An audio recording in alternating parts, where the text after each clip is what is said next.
And this Hangout on Air is live. Welcome, everybody. Live, all the way live here on the Thursday Night Audible, the last Thursday Night Audible before training camps start, and then our brain cells really start popping, and that's not even before the season starts. Got Matt Waldman with me here tonight. Got Gene Bramall here tonight. Welcome back, Gene. And Cecil's on assignment, but Cecil will be back. And remember, preseason watch list starting. We got 8 episodes, 2 divisions in the can already. Look for those very, very soon. Of course, Football Guys Insider Pro subscription. I know that the emails are going out to the people that won one of the 500 apps, and congratulations if you did. Not so much because you got it for free, but because you got the mobile draft dominator, and you're going to kick some. Well, Cecil would say, kick ass on the wild side. Or kick some ass on the wild. See, Cecil, I feel like I want to have Cecil's presence here tonight. Yeah, we miss him. We do, and we're sending out good vibes to Cecil tonight. So, and first, Gene, welcome back. How was the Home Run Derby? The Home Run Derby was a lot of fun, even more so since the local boy won. But gotta have something to cheer for in Cincinnati. Yeah. What did I tell you 6 weeks ago that neither one of us were going to have very much fun this summer? And that's true for one of us, but not both of us. It was fun to be a Pirates fan for a couple of nights there, and then they go and get swept at Milwaukee. But at least Milwaukee gave us Aramis Ramirez for free after we gave him to the Cubs for free. And then Mr. Matt Waldman, what's on your mind tonight, Matt? Oh, man, what is on my mind tonight? I don't know. My mind is a blank slate tonight, I think. That's great. Oh, yeah. Wow. That's like people spend decades trying to do that, like meditating and trying to not think. So Matt Waldman, the master, the Zen master. Just like that, you could just like that, or my mind has just been blown by all the recent events in our world. That's all it is. Seriously. Yeah, yes, actually. I totally get that. Okay, well, we don't need another Victor Cruz update. No, we don't. I mean, we could talk about Justin Hunter, and it wasn't stabbing; it was some sort of sucker punch or something like that. But what I guess let's start there. Matt, starting with you. I mean, does this make you any more inclined to go in for Dorial Green Beckham this year as a sleeper? Yeah, I'm still inclined, just from the sense that the fact that he got in trouble, even if it's not as serious as it was initially reported, I'm sure that that's just another mark against a guy that they had a lot of promise for, and I'm sure that they drafted Dorial Green Beckham kind of as a shots across the bow to Justin Hunter in the first place. So to me, I just think you put these things together, and what ideally you'd like to see is Hunter and Green Beckham on the field in the same at the same time, but it doesn't look like that's going that route, especially with Wiz and Hunt already saying before this incident that Hunter's going to have to get it together or he's gone. So when your coach comes out and says that, it's just another line in a pattern. When Derek Dooley said to him about Justin Hunter as a junior, senior, that he didn't practice hard enough, that he makes, and was calling him out in the media. And when your college coach is calling you out in the media for your practice habits, that's got to be pretty bad. So just a guy, the Jag jersey they put on him. And I think it was Greg Arias from Scout.com who said that Hunter's got a big confidence problem. Yeah. And I don't think that putting just a guy jersey on a guy, I mean, don't get me wrong. You could say, well, if somebody has a fragile ego and they're not going to make it in the NFL, but once you draft a guy and he has a fragile ego, then you have to work with that. It's just called good leadership. Yeah. Good leadership is knowing who you have and understanding how to work with those players. Bill Parcells did it. Everyone talks about Bill. Brandon Thorpe has written a nice article for me in the RSP blog today about the coaches he picked for the team to defend the planet, and he's talking about Bill Parcells. And one of the great things about Parcells that people don't always think about is that he molded his style to the types of players he had. If they needed a little confidence boost, he gave them a little confidence boost. If they needed the fire lit under their hind parts, he was the one supplying the match and the torch, But it was the type of thing where when you have guys who who are gonna, when you're gonna do that kind of humiliation factor to a guy who isn't gonna be able to handle it, that's just a dumb move, and that's why Derek Dooley isn't coaching anymore. And Ken Wisenhunt is on his way to at least not being a head coach. Really quick, one data point here, Gene. And by the way, Dr. Gene just released on the site, and if you're in IDP leagues like Matt is, and of course Gene is, one of our resident IDP experts, reading the defense, the What's Vexing You Q&A, it is fantastic, and it's super thorough, and it's just like, I almost feel like I'm having a conversation with you, Gene, while I'm reading it. It's really fun. But as a data point, and now I can start picking your brain on the offensive side, because you are our voice of reason. If you had a one pick set aside 11th, 12th round, that's about the ADP, for a rookie wide receiver that you hope to break out, and you could pick Dorial Green-Beckham or Devontae Parker, which one? I'll take Parker. Mostly because I trust the offense in Miami a lot more than I trust the offense in Tennessee, and I don't know that ultimately the overall talent is that much different. The ceiling is that much different. I think Parker's floor is a lot higher this year. The injury doesn't scare me all that much just yet. My opinion could change if we don't hear good things about how the end of his rehab goes as we get into training camps here. But for now, I think it's pretty clearly Parker for me. Yeah, and I would tend to agree for the reason you cited. And even Josh Gordon in his first year, we had like 55 for 800 or something like that. And that's the most favorable case for Dorial Green-Beckham on the field. And similar terrible offense and so on. But that touches a little bit on one of the topics I've carved out. I tried tonight to come up with some players that we haven't talked that much about, that we haven't really delved into over the last couple of months, and we've dissected a lot. It was hard to find guys that we haven't delved into over the last couple of months on these shows. But because you're here, Dr. Gene, in a more wide open capacity, we're not just tossing you injury questions to spike down like volleyballs. Let's start with Jonathan Stewart, because I can remember a time when you were holding my hand and with your bedside manner saying, it's over. It's not, it's not really going to happen now. And yet we saw Jonathan Stewart at the end of the year last year really look like the Jonathan Stewart that we had always been expecting. And now we have this proposition of him as, I'm hearing about him falling as far as the 6th round. I'm seeing him more in the 4th or 5th round, but you can get him as a running back 2 if you've really stocked up at other positions, or a running back 3 where his risk is downplayed a little bit because he's not one of your top 2 running backs.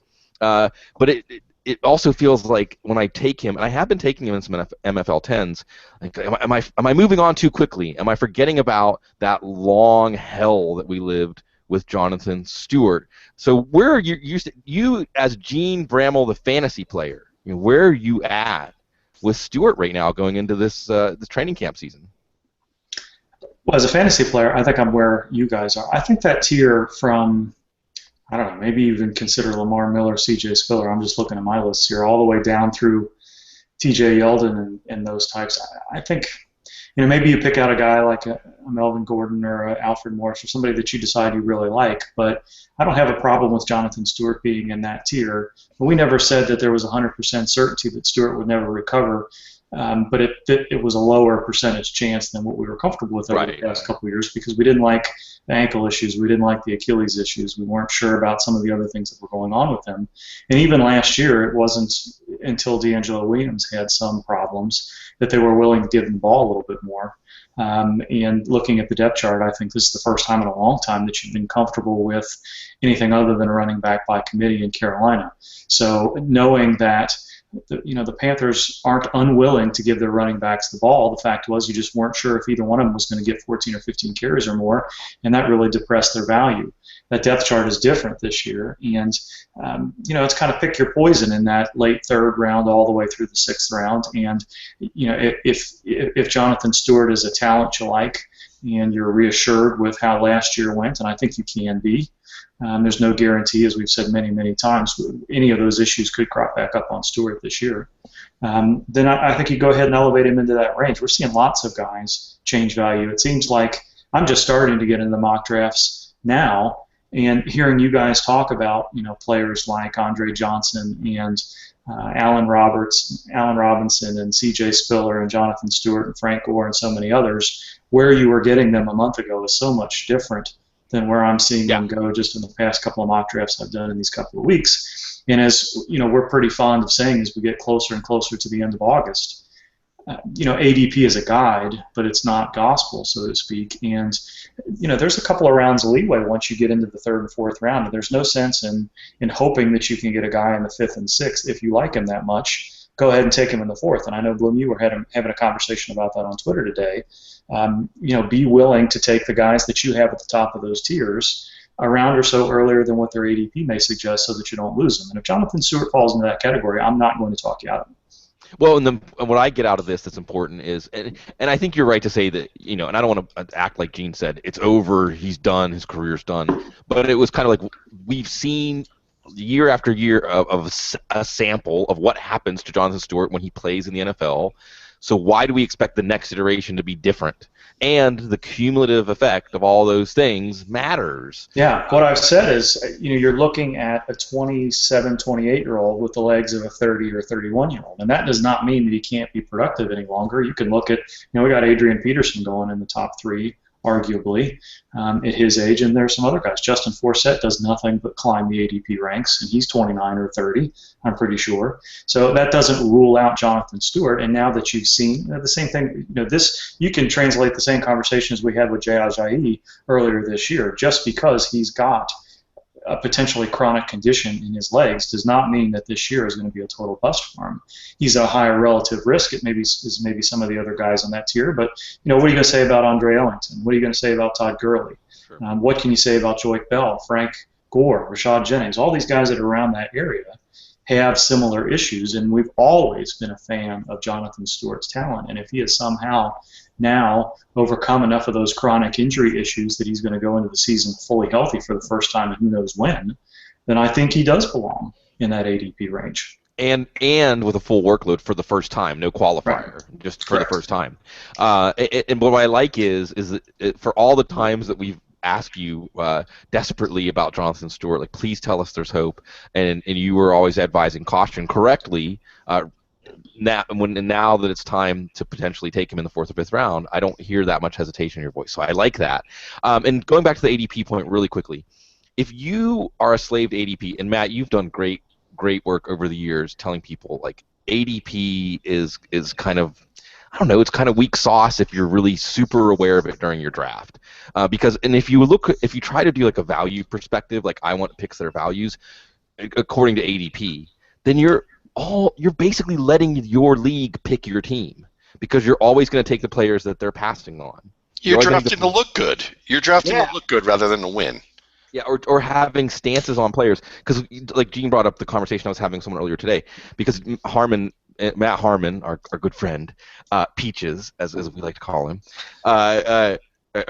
look, Allen Robinson, I mean, you're already seeing like the planting of the flag there, and because of that, in drafts, people are starting to jump ahead of him and take him. It reminds me of the Ray Rice arms race that you guys had. But look, if you don't have a strong enough conviction in a player to take him a round or two before ADP, then why are you a fantasy analyst? Like, why are you giving people advice if you don't have any takes strong enough to make you throw ADP out the window?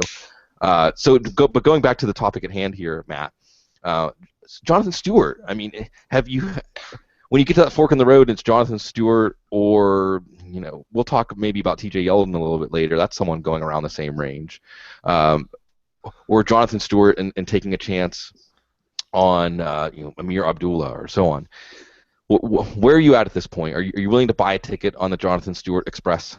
I'm willing, even though I haven't been able to just yet. And I would look at it this way: when we talk about how talented Jonathan Stewart is, all you have to do is look at Nike's Spark Score, which has become the rage again, or become more of a rage with Seahawks, with analysts. Yeah, with analysts, and I believe he had one of the highest Spark scores, if not the highest Spark score ever for a football player at one time. And I just remember watching him at Oregon, and he really looked like a bigger, like a 235-pound version of Emmitt Smith with more top-end speed. He had that kind of agility to him, and that kind of skill to find openings, and you saw, just watch him as a rookie in some of the games that you can find on YouTube, and you'll see him tear through players in a way that you saw Ricky Williams tear through players when Ricky was in his prime,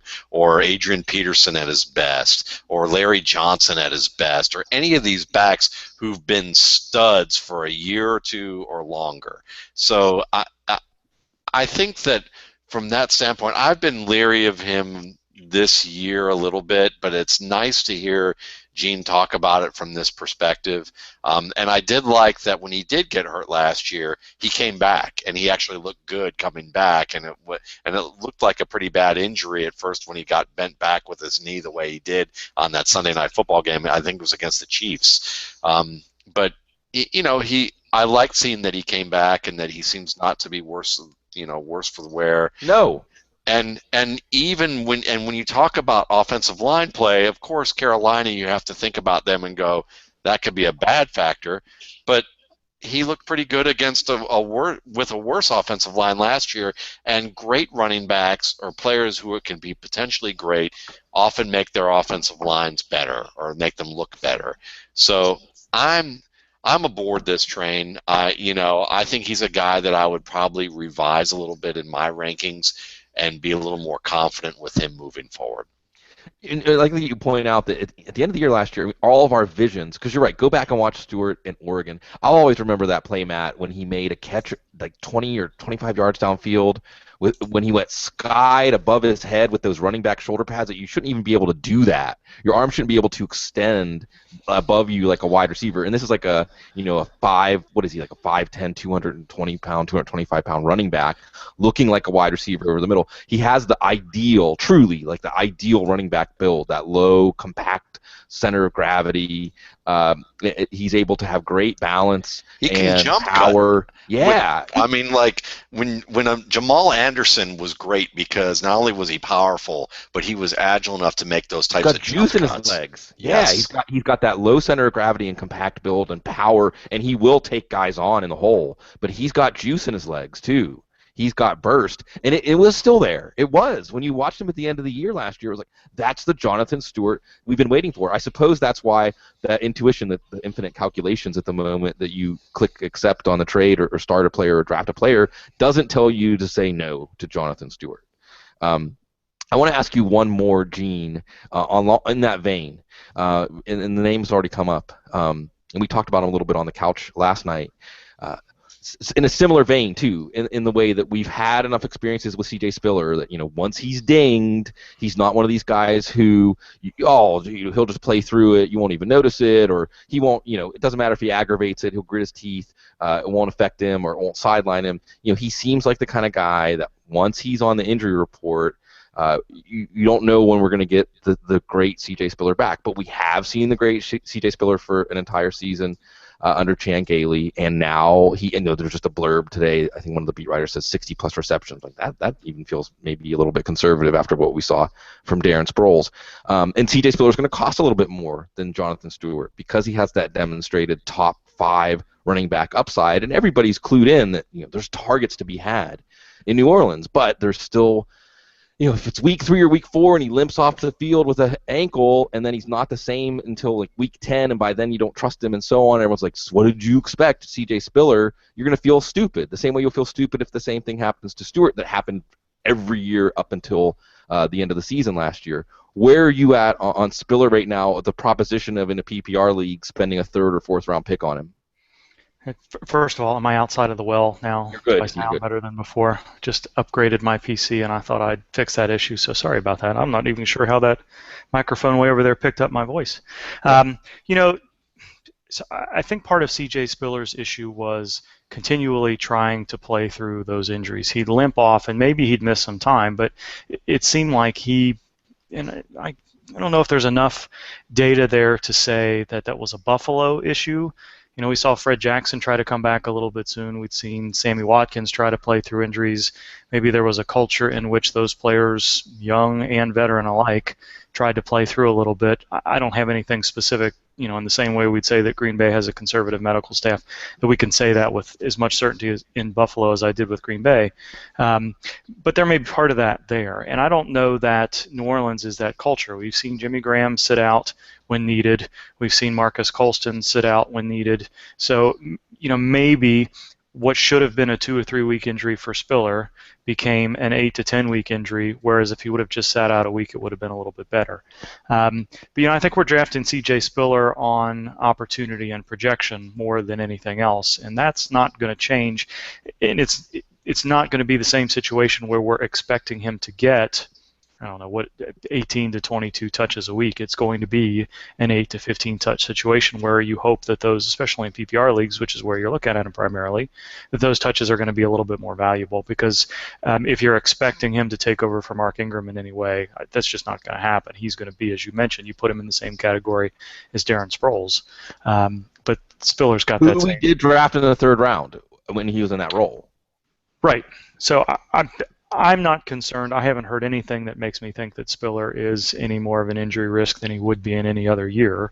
Hopefully the wear and tear isn't there. Maybe the culture of him recovering from injury is going to be a little bit better should he get injured, that it'll be a shorter term thing, or where we can say this injury generally takes this long to recover from, and this year we expect that to happen with Spiller because he's being rehabbed and recovered in a different way than he was in Buffalo. Okay, I'm lying about the injury question thing, because I just remembered something that someone said on Twitter that I want to just toss up and get your sniff test on this. Because Frank Gore and Adam Avery, and I don't know if he was kidding or not, he's like, can you talk about Frank Gore and his impact? And I feel like when the Indianapolis preseason watch list episode, I did the full presentation of my Frank Gore case there, and especially answering back to the age 32 thing. But someone mentioned something about on Twitter when we were talking about Gore, because it seems like every couple of days I feel the need to have like a Gore outburst, like a geyser, just tweet out some Gore. I think I did it again today. I just feel like I have to do it. This is getting to be a Guar episode as opposed to a Gore episode. Exactly. Yeah, perfect. Wow. And for those of you who know what Matt's talking about, awesome. Rest in peace. And I'll butcher the guy's name, but you know who I'm talking about. But the idea that potentially we should be worried a little more that it would be better if Frank Gore was still playing on grass and playing most of his games on grass, and now he's changing to playing most of his games on turf. Should that factor into our analysis at all? I mean, even just like one little tick, one little hair, one way or the other? Probably not. Turf, what turf means now is different than what turf meant 10 to 12 years ago. You're not talking about a thin layer of plastic over concrete. However, field turf there's some concern, especially with the speed shoes that these guys wear now, that there's not as much support around the arch and around the outside of the foot, that we have noted a little bit more of a trend, not we, meaning me, but there's data out there that suggests that there's more foot issues, there are more maybe lower knee type issues with field turf than what there was before. And Gore, when he's struggled, they've been more ankle and earlier in his career knee problems, obviously. But I don't think I would bump Gore down specifically for that reason. I think everybody understands that Frank Gore is going to get dinged up a little bit, but that he's going to generally play through things, and I wouldn't. There's issues with grass, there's issues with turf. This isn't an artificial turf situation where I would change what you feel about him significantly at all. And it's Oderus Urungus, by the way, the Guar lead singer, Dave Brockie. Rest in peace, Guar. Oh man, we could see if this was the couch, we would totally go off on a Guar tangent right here, but we won't. We won't do that. Instead, we're going to talk about somebody who actually kind of looks like he could be in Guar with his hairline and whatnot. I want to talk about a few rookies, and I want to make a point. I'm going to release a couple of articles in the next few days about the unknown ceiling players. I love the idea that you should have a few players on your team at the end of your draft that have an unknown ceiling.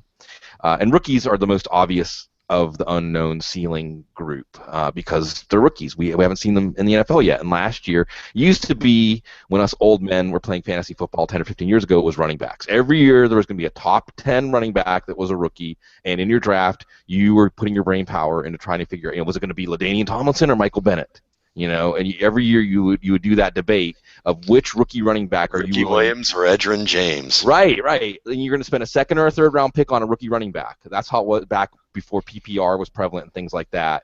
That was one of the main tasks of your draft. And especially now with the horde of rookie wide receivers swinging leagues one way or the other last year, not just rookie wide receivers, because we have a great set of rookie running backs this year, taking a stand one way or the other on these guys is really important. And that's why we've talked about them a lot, both from a dynasty perspective, a draft perspective, a draft fit perspective. But then we narrow our focus to redraft. Let's talk about a few of the rookies that we haven't drilled down in redraft. And the guy who looks like he could kind of fit in Guar, and this would be your cue, Matt, to find a good picture of Brashad Perryman and show everybody what I'm talking about. But anyway, and I mean that lovingly, Brashad Perryman, or anybody who really isn't Brashad Perryman is listening. But we haven't talked about him that much because what's interesting to me, Matt, is that his ADP is low enough, like 8th, 9th, 10th round, maybe even lower, depending on how savvy the people are in your draft, or if they're up on Perryman. You're getting somebody who, yes, he has to win the job, but he's going to step into that deep role. Obviously, you're going to harness Joe Flacco's arm. We could have a side discussion here on whether you buy into the fact that Mark Trestman and what he did, at least in year one, for Jay Cutler and the offense will matter. But if you draft him as like your 4th or 5th wide receiver, and you just see if he hits early on, and then maybe you just play him in the matchups, against Pittsburgh or teams that you think this is a good game where he has a good chance of going off and catching one of those 60 or 70-yard touchdowns. That's a decent proposition because of the price. But we still have to break down the player. At this moment, is Perryman? Do you see some intrigue there for redraft, or when we look through the rookie wide receivers this year, is he low on the list of guys you're going to target? He's not a guy I'm targeting at all, but I understand why people are targeting him, because he should be on paper the guy to replace Torrey Smith. It's just a What else fact of life. What else are they going to do? Well, here's what else they might do. And they're talking, there's a lot of sunshine coming out of Baltimore's training camps right now, or at least its OTA sessions, between Kamar Aiken, who is not going to replace Torrey Smith, between DeAndre Carter, I believe that was who it was, who's the sleeper guy. There's also Jeremy Butler, who Flacco's saying is just like destroying OTAs and has been absolutely awesome. And then you hear wide receiver coach Bobby Ingram talking about how Marlon Brown has made strides and continues to, and they expect him to have a breakout year. Now, a breakout year for a coach could mean something a lot different than it could be for a fantasy owner. And the thing with Marlon Brown is that he has the height, he has the hands, he has the size to be able to get deep, but he's also a guy that functioned very well as a big slot receiver. So it's a very big unknown right now in Baltimore for me, other than that Steve Smith is still there, and they're going to say they're going to use him less. But if none of these receivers come through, what else are they going to do? Because Max Williams has been struggling to pick up the scheme as a tight end there, and you have to understand that tight ends generally struggle their first year, year and a half in the league and don't do very well. So when you're looking at the conditions of a guy with high upside, to me that's wide receiver 1 or borderline wide receiver 1 upside. From what I've been researching, at least for the past 10 years, there's 79% of the receivers who are top 12 generally have a wide receiver 2 or wide receiver 3 or a top 12 tight end in the ranks there. Well, Dennis Pitta was a top 12 tight end. Is Crockett Gilmore a top 12 tight end? I don't think so. Max Williams isn't ready yet. And then you have Steve Smith, who could be that wide receiver 2 or wide receiver 3.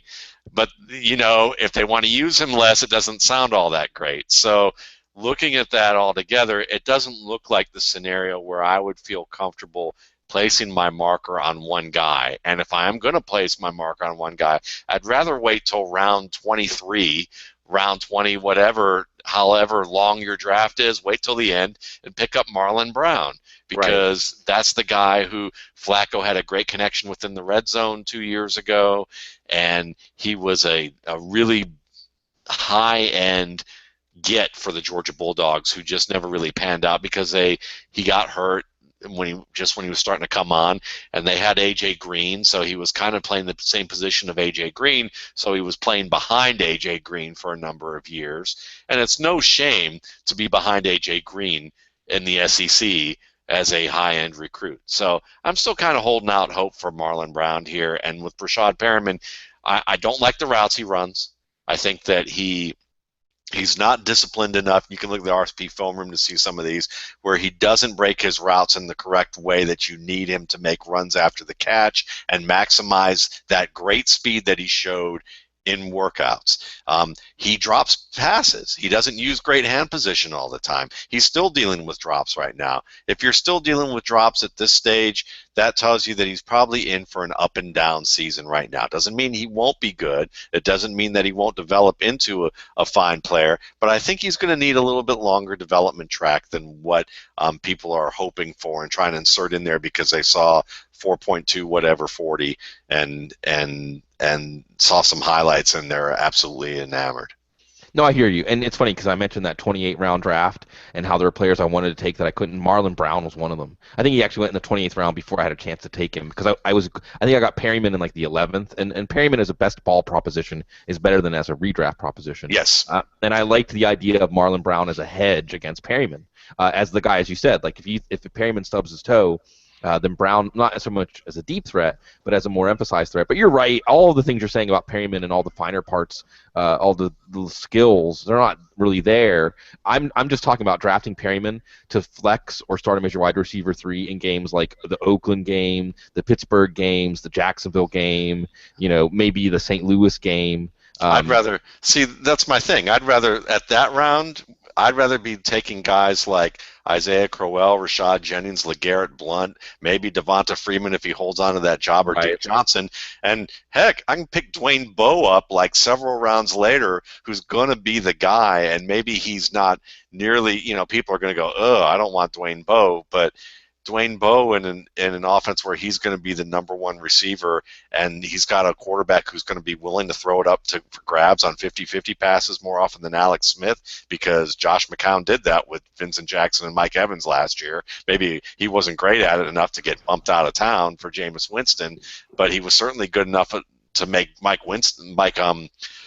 Evans looked good, and still Vincent Jackson was competent for fantasy owners. So I'd rather take my chances on a later guy at that point who is going to get at least enough opportunities until he screws the pooch and decides not to play and needs a fire lit under his hind parts again like he usually does every 3 years.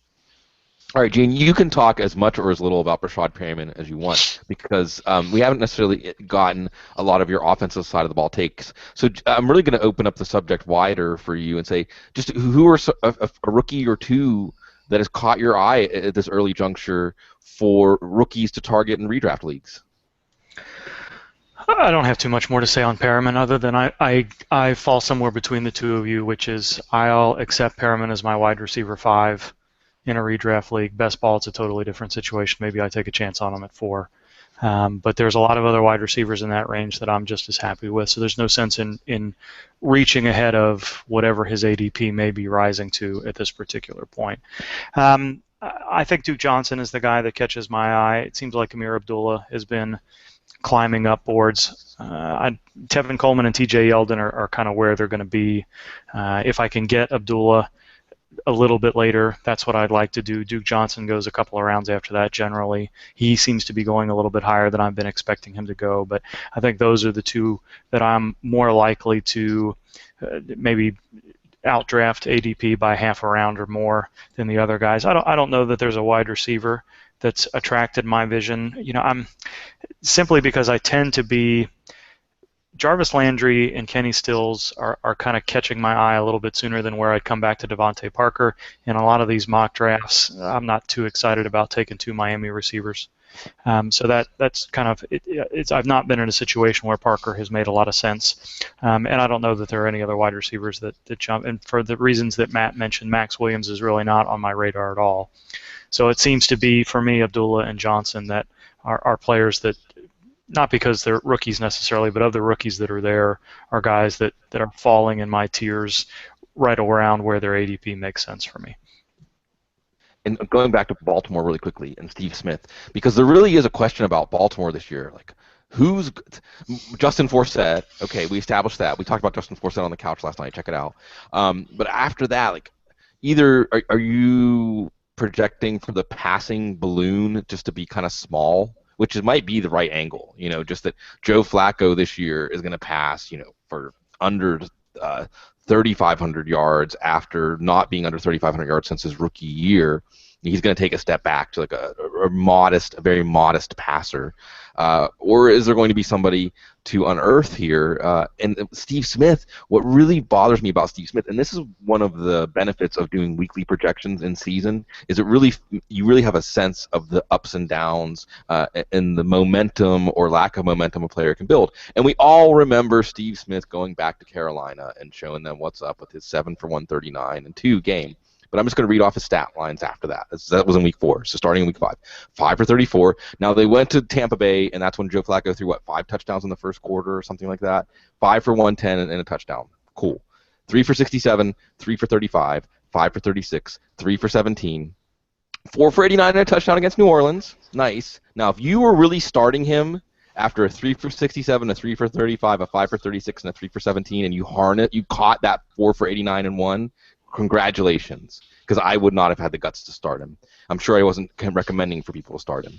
In the week after that, you're excited to have him again, 1 catch for 2 yards. But then against Miami, he has 7 catches for 70 yards and a touchdown. Yay. And then the next week against Jacksonville, 5 for 37 again, and 5 for 49. So he basically had, 3 usable fantasy weeks over the last 11 after that big game against Carolina.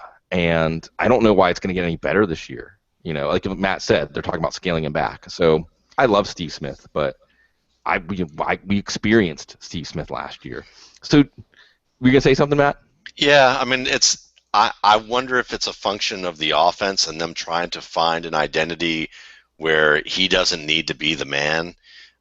Because if you look in the playoffs, he had 2 games with, I think, 8 receptions for 145 yards and I think and a touchdown. He averaged 18 yards per catch in the playoffs last year. Mm-hmm. So it's not like he wore down necessarily. It was, right. It's just probably a function of scheme, how they wanted to use him, and and a variety of circumstances from that standpoint. Or maybe he was hurt in the middle of it, and we don't know what exactly was going on. But when I look at this, I mean, I projected, even though I've just said I won't take Breshad Perriman, my projections for the receiver who's going to be the split end in this offense is 58 for 900 and 6 touchdowns. So you're looking at a guy who's going to average about 15.5 yards per catch, who fits in that round range that you mentioned. It's just that for me personally, I just don't know if it's going to be Perriman. Right. And I don't know who it's going to be yet. And until we hear Marlon Brown's had a great camp and he's nailed this job, and now suddenly, his ADP skyrockets to like the 8th round, within 2 weeks of August, where, at this stage, I just can't really recommend anybody because I just don't foresee Perriman being that. Whereas, like in the opposite, we talked about Joseph Randle last night, and where I looked at that and said, right now you have to assume that's going to be the guy, but maybe you don't. I feel more comfortable with Randle and saying he's at that spot right now, whereas with wide receivers, you get more rotation with players. Sure. Well, and I think running back, it really is one of those positions where we see over the years, especially when we get to those 0th string running backs or 3rd and 4th string running backs or street free agents that get picked up in week 8 or week 9 as teams' depth charts get decimated. We see these situations where you just have to be, it's like the amusement park ride. Like, you must be this competent to produce in this offense as a running back. Like that. This is why I love Frank Gore this year. And every offense has a different line, but that's it. I mean, if you're that competent, you're going to produce. Wide receiver's not like that. You can plug a guy into a role, and he still has to play well. You still have to actually perform and execute. And not that running backs don't have to perform and execute, but there's a lot of production that comes as a byproduct of being the running back for that team, and it's not quite the same. Okay, I want to talk about, and it's great because Gene kind of, the way that he brought this guy up in his last take there, really caught what I feel about T.J. Yeldon. And it's funny, Matt, because I saw something about Stringer Bell's best advice, business advice on the wire. And, you know, the famous, it's a 40-degree day. You know, nobody cares about a 40-degree day. And it kind of feels like T.J. Yeldon is sort of the 40-degree day among rookie running backs, or even like that, again, that tier of running backs. You'll get people that'll pound on the table for Gordon. You'll get people pound on the table for Gurley, for Abdullah. You know, Gene just gave us, I think he's on point, too, about Duke Johnson. No, and probably because of Jacksonville. And also because T.J. Yeldon is not like a jump off the screen at you kind of talent. His talent, the excellent parts of his game are a little bit more subtle, and the sum of it doesn't create spectacular fireworks. Is that it? And when Gene brought him in, he's like, you got T.J. Yeldon, he is where he is. I mean, is that basically it? Is T.J. Yeldon one of those guys that you might take if he slides and you need another running back, but you're never really targeting him? No, I'm targeting him because I look at it this way. In Baltimore, a 40-degree day in Baltimore is a dreary day, so it's kind of cold and you shiver.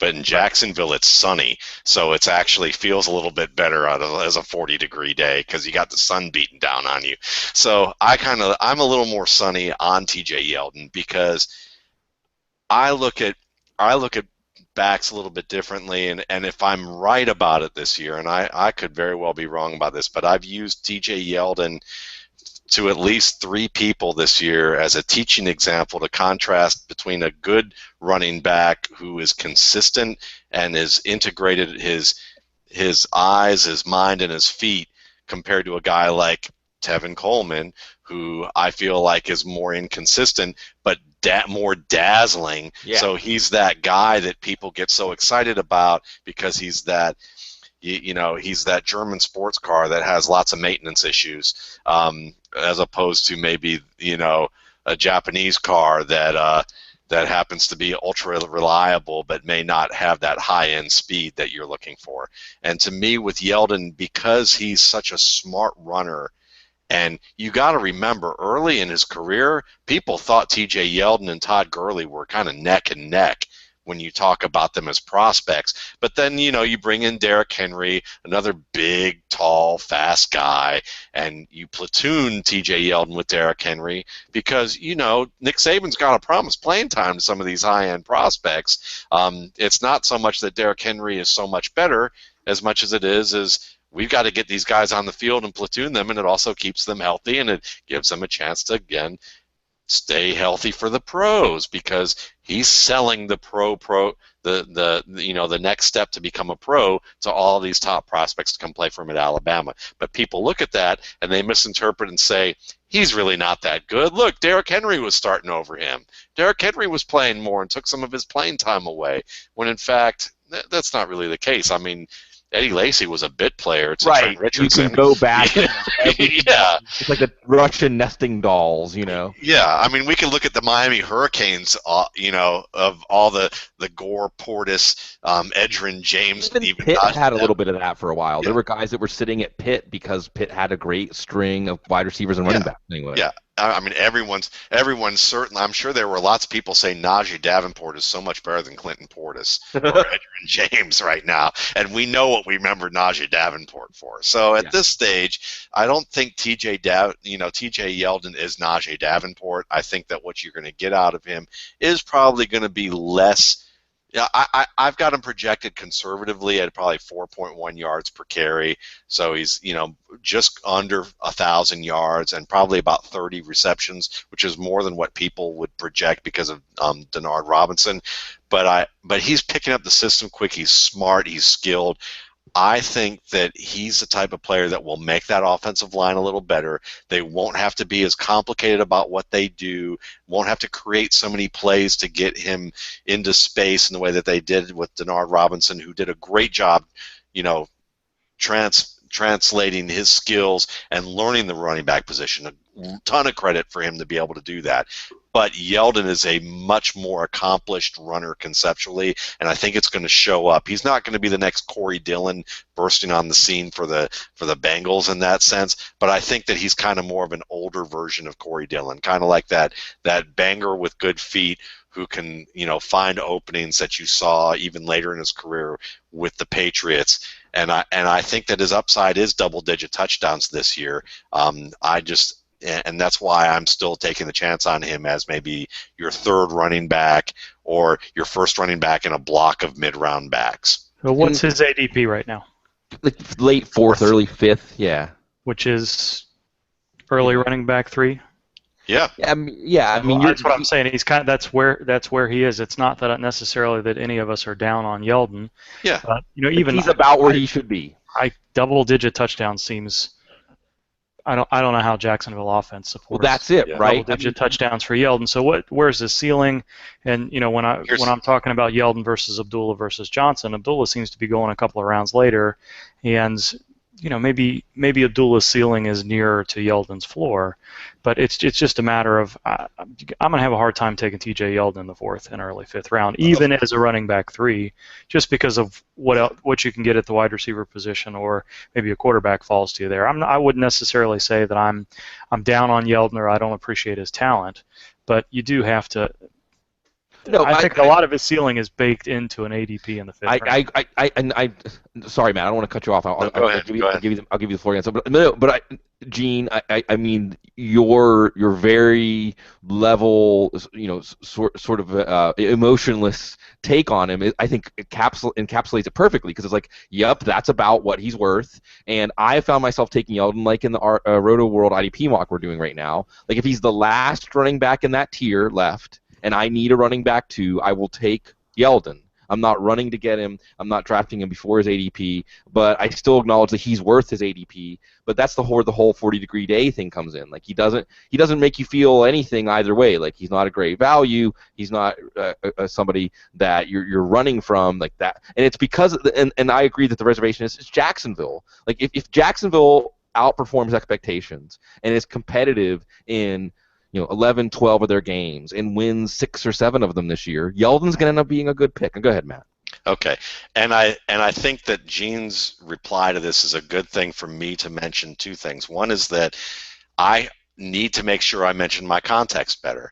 I tend to draft running backs in blocks in the mid-rounds and wait on them. So to me, T.J. Yeldon is a great pick for me in the 4th, because maybe though he is a running back 3 to most people who pick their running backs in the first 4 rounds, to me, he's a guy that I see as a value, because if I can get 1 or 2 guys who can give me, starter-worthy production, and I have really strong receivers and tight ends, that's good.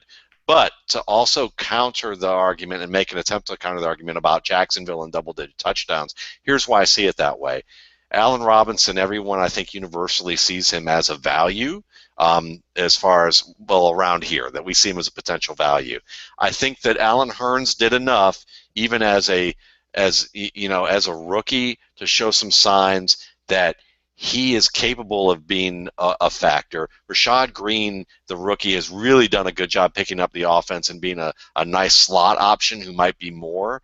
And so you've already got 3 receivers there that I haven't even mentioned their second starter, Marquise Lee. And 3 guys who I think are very competent, in addition to Julius Thomas. So what that means is, you think Blake Bortles is going to take that next step? Well, listen to Greg Cosell talk about interceptions this week, and writing about that and saying that there were enough interceptions that you could look at with Blake Bortles that weren't necessarily his fault. And you look at the fact that, Allen Hurns, Marquise Lee, and Allen Robinson were also rookies, and they may not have run the routes that they needed to. And they were playing in a Jedd Fisch offense, and from what I have heard, Jedd Fisch had very complex schemes, overly complex, and he was basically given the can because he refused to budge on simplifying things in a way that even veterans would have difficulty with. Because I asked somebody who knew a little something about what was going on there, and they mentioned that even veterans would have a tough time with Jedd Fisch's offensive scheme. And so if you're going to look at Blake Bortles regressing, you have to give a little bit of you have to give a healthy amount of credence to the fact that veterans would have had difficulty with the offense that was going on there, and that includes, the receiving core, the passing game. And so if Bortles' confidence is okay and they've streamlined things a little bit, I'm more willing to give T.J. Yeldon some leeway to say he could have double-digit upside because this team's going to move the ball easier. And if they can get within the 5-yard line, I know that T.J. Yeldon has those skills to punch it in. And you're right that I think the big thing to isolate here is that Jed Fish might have just been messing up the recipe. I mean, he just he might have been the cook in the kitchen. All the ingredients were there, and what he made was trash, and you just couldn't eat it. It's good.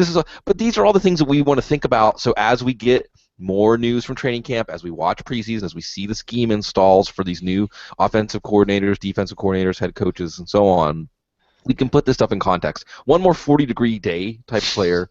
We're gonna stay with Alabama, and it's funny because for all of the ballyhooed hype about Amari Cooper, and he was a top 5 pick in the draft, and he is somebody who's going in the top 3, basically 4 of every rookie draft I've been. Again, you're not hearing anything like nobody's planting their flag one way or the other on Cooper, Gene. Is that basically where you're at on him? Like, yep, that's about right, and maybe I'll take him if the draft shakes out that way, or are you feeling the needle going one way or the other on Cooper? I don't feel like I'm feeling the needle go one way or the other. He's another one where I feel like late wide receiver 2, early wide receiver 3 is about right. There's some upside there depending on what you feel about Carr in Oakland and what you feel about how that running game can progress and how the defense plays. I see people projecting him for mid-80 catches and a number of yards and a decent number of touchdowns. I think that makes sense, but if you stop and think, I'm hearing some folks say that the wide receiver position, the elite tiers are not that deep this year, and I don't agree with that at all. I think there's lots and lots of very good wide receivers. So how much higher can you push a rookie like Amari Cooper with a little bit of an unknown situation up? So you may not like him as a back-end wide receiver 2. You may think he has more upside than that, but who are you going to push him ahead at this point? I think is what I'd say is he's at the bottom end of that wide receiver 2 tier, and that may be 23 to 28 this year. I don't see anything wrong with that. Right, and he's right now. I'm looking at one ADP source. He's 22nd, but the wide receivers right behind him: Brandon Marshall, Martavis Bryant, Jarvis Landry, Allen Robinson. Like, I'm taking all those guys before I'm taking Amari Cooper because of Carr, because of the offense, it's hard for me to get excited about Cooper when you look at the receivers going around him. And I agree with you, Gene, that wide receiver is deep, and much like it is with quarterback, like you're going to break ties against quarterback because you can always kick that down the road because of the depth of the position. Wide receiver gives you that option. If there's that tight end you want, Kelsey or Graham or Gronk, or someone in the next tier, grab him. And if it's the wide receiver, is the other choice. Just because the next round you're probably still going to like the options. You may even have the same wide receiver you're looking at there. Are you going to give us any passionate plea for some sort of clarity, Matt, on Cooper in redraft terms this year? Cooper, to me, I have him at about 70 catches for about 950 yards. And to me, again, Oakland's sunnier than where Gene Bramwell tends to be in the wintertime on a 40-degree day. But it also tends to be a lot breezier and has a chilly wind coming off the bay, and that chilly wind could be Derek Carr. So I'm in agreement with Gene and you on this one, that while I can visualize him being an 80, 85 catch player, 1,100 yards, and maybe flirting with double-digit touchdowns. I can see that upside. I can't project that upside. And when you look at all the other players that you mentioned, Bloom, as well as the value and the strength of the depth of the wide receiver in this particular season, it's hard to really plant your flag on Amari Cooper unless you're taking a very out-of-the-box strategy early on, and Cooper becomes your guy that you're like, if I'm gonna dominate with this strategy, I have to take Cooper here because he's the only guy that I see, at this value where I can pair him with another player that might give me upside, but conventionally wouldn't be the pick. Well, and I could see a scenario where he has 100 catches this year. Like I agree with your 1,150 yards, but it's like with 100 catches. I mean, it's not like he had 100 catches for 1,300 yards. Just pure volume. I mean, that's the Amari Cooper argument, is pure volume. But at the same time, in that same tier, I think Jarvis Landry has already shown us that he can be that guy. Like, take the player who already, you basically want Amari Cooper to be a slightly souped-up version of what Jarvis Landry was for Miami last year. But you can already take that Jarvis Landry after him, or Allen Robinson, who's a lot more souped up version of that. I will say this. Yeah. I will say this. If Michael Crabtree provides any ounce of of anything that he had before, Right. then you've got that support system in place for him to have that upside, and it takes some pressure off of Cooper. Now, I love Cooper's confidence because, Joe Bryant sent around this video that Madden 16 of all these rookies looking at their scores, and if my favorite one, Cooper was my favorite response because he looked at his score, and while, Tevin Coleman was like, oh, that's not right, and ripped it up, and they're all having fun here. I mean, I'm not bashing any of these guys. It's just funny. Sure. Duke Johnson just crumpled his up and looked angry. Cooper just looked at it and goes, "Oh, that'll go up." Like it's just a fact. It's just going to go up. I mean, I'm not even worried about that. But it's, I do think that the Raiders they've raved before. They're also another sunshine blower when it comes to their OTAs, but they, we heard about, Kreiner looking so great in camp, but Cooper, everyone's talking about his route running's at another level, that he's already so polished, and there are David Carr's commenting watching practice saying this guy's going to be really good, and he's already so far on top of it, and so I'm kind of buying that when you have a quarterback talking about it, even a quarterback who was once pretty good before he got the snot knocked out of him for a while. And so, to me, I can see how he might be that guy that everyone was predicting maybe Sammy Watkins to be last year and Mike Evans to be last year. He might be that guy this year. I just can't. I'm just not confident enough in Derek Carr to pull that trigger that early right now. Yeah, and isn't it interesting how over the course of the offseason, like coming out of last year, I think the tenor on Carr was like, wow, Oakland at least got that pick, and that means they don't have to get a quarterback in this draft, and the arrow's pointing up for Carr. But as people went back and examined his play more in the offseason, the narrative changed to, whoa, Carr's not really that, there's not that much going on, and we'll see. Kind of like this, too. It's a little too rocky for me, that's all. No, totally. Let's go, and speaking of where Gene is from, I mean, just up the road. I would try to say which interstate, but every time I try to do that, Gene, I mess up. I mean, I've crisscrossed this country on the interstates, on the great lands of the home of the brave and land of the free and all that. But I forget the numbers all start to jumble in my head.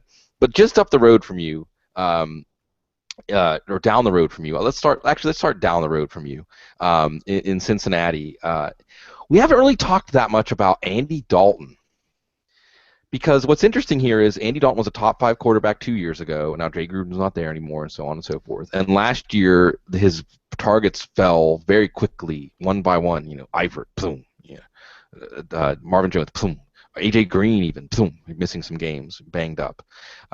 All hands on deck now. And plus now you have Jeremy Hill in the third of this running game, and we like Hugh Jackson as an offensive mind to get the most out of what he has. And yet, outside of a few, I like him as a best ball quarterback too. You'll hear a few people stump for Andy Dalton, but he's certainly not one of the hot names. He's not one of the, hey, if you're going to stream quarterbacks, this is the guy you want to start with. So, and there's a lot of riddles to solve in the Cincinnati offense too. I've gotten ribbed a little bit about the way that, to me, the difference between picking 18th and picking 24th for Jeremy Hill's everything. Like, I'll happily take him around that 2-3 turn. I won't take him in the mid-second, and that's where you have to take him. So looking at that Bengals offense down the road, thinking about Andy Dalton at the center of it, but also any of the peripheral parts, Gene, do you have clarity on how Cincinnati's offense should, or even whether it should, fit into your draft plan? Well, it's Marvin Lewis. And I don't think things are going to change with Marvin Lewis. Even though he's a defensive guy, we've been through a number of different defensive coordinators with the Bengals. We've seen what happens with them, which is they prefer to run the ball as much as possible. They build around the offensive line. They may or may not have a change of pace running back there. We've been through, many different players. We've seen how that offense is run. Jeremy Hill was productive last year. Gio Bernard is an aspect of the offense. We've heard many times that they've tried to, include a tight end, that they're working through wide receiver 2, and there's a player in the slot. But Andy Dalton is what he is. He will throw some balls downfield. He's going to make mistakes, but he's not going to be the foundation of that offense. It's going to be the running game. So there will be some situations where Andy Dalton is going to throw 3 or 4 touchdown passes a week, and I think it's reasonable to expect him to be right around that 30 touchdown mark. If everybody stays healthy, maybe a little bit more. If everybody doesn't stay healthy, maybe a little bit less. But don't fool yourself into thinking that this is a 4,500-yard, 35 touchdown passing offense and draft accordingly. It's going to be A.J. Green and another element of the passing offense, be it Tyler Eifert, be it Marvin Jones, be it Mo Sanu, or whatever else. Giovanni Bernard. Yeah, whatever else. 50 passes. Exactly right. And it may be something a little bit different every week, whether or not there's health issues or not. Last year it tended to be Sanu a little bit more than Bernard because Jones and Eifert weren't around. But I don't necessarily see that changing. I don't know that there's going to be a rock-solid, consistent, every week in and out second receiving option on this team. It could be any number of those players. But Hugh Jackson is going to run the ball. Jeremy Hill is going to be the foundation part of this offense, and the change of pace is going to be however Andy Dalton handles things from there. And that's only going to happen more so when the weather changes in the AFC North. That's just the way these teams play football.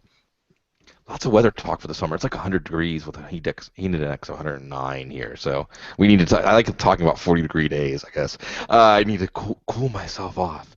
I'm gonna go the other direction from Gene, and we're gonna take a story of the moment, Matt, and I'll catch you a little unawares of this. I'm curious of the news that came across the wire tonight that Braxton Miller, Ohio State, is switching, I think, the wide receiver, but whatever. He's switching to position player because of we watched it together, Matt, the Cardell Jones in the national championship game, and everyone knows the story there. Anything in the old RSP file yet on Braxton Miller, or just how does this news strike you? Nothing really on Braxton. It strikes me as I hear people saying it's a good position change, but I'm trying to think of. There are very few quarterbacks who turn into wide receivers who've actually made it. Now, we remember some, Bert Emanuel, Antoine Randall, but how many of them Julian Edelman. Julian Edelman, yes, there you go. So Hines Ward played a little quarterback. So, I mean, there are some guys that are certainly capable. Matt Jones certainly was one of those guys that we would say, it didn't quite work out. Could have, but it didn't quite work out. So I'm not completely there. I'm never really sold on that. It may be better for him in the short term because he'll get drafted and actually make some money on the front end, but whether or not he's able to catch up with the learning curve of playing that position, it's a big question mark to me. It's true, it is. And I think that we actually naming off those guys. Well, first of all, is Pittsburgh going to draft him? But it is true. Like when you think of Hines Ward and Julian Edelman and Antoine Randall, they all have similar. I mean, roughly similar. If you think of the whole spectrum of wide receivers and how they're deployed by their team. So if we see Braxton Miller looking like a slot receiver, somebody who's reliable in traffic to make the catch and then be able to do something after the catch. Not a high-flying deep ball catcher or anything like that. Somebody, doing roughly, again, I'll bring up Jarvis Landry, like that kind of stuff in an offense. It could be interesting. I just think it's fascinating that we that log jam that really we all foresaw, if that's even a word, after that national championship game, is now starting to resolve itself. So, anyway, always terrific joining you all out there. And now this is the last one where I'm putting the agenda together. I'm thinking, okay, well, who can we talk about? Who have we not talked about? Because next week, real news is going to start coming in. Rookies are going to be reporting to a lot of camps. A few camps are already going to be open for veterans. And the next thing you know, it's going to be January, and we're all going to be, again, even on the 40-degree days, we're going to be fanning ourselves with the heat that the NFL provides every week. The heat that Gene Bramall, Matt Waldman, and Cease, who will be back, our man Cecil Lammy, and y'all out there. Yeah. It's good stuff, folks. It's good stuff, and you can feel it. I mean, the butterflies, they're going to be there because as the training camp news, again, I say this a lot, experiencing time over the calendar of the NFL is a very special way to experience it because of the release of the Sundays and the little dessert, the aperitif. If my brain is spitting out words. I'm not even sure what I'm saying. The Monday night game, the Thursday night game. Actually, the secret is that's always what's happening. They're good words, though. Actually, it's all like I'm back in SAT studying or something like that. Or an Anthony Bourdain episode. Right. Yes. There's a lot of good episodes. I didn't realize that the very first episode of that show was the one that he was in Beirut when it got shelled. Some of those Anthony Bourdain episodes were tremendous TV by accident. Way off track again. See, this is turning into a couch episode.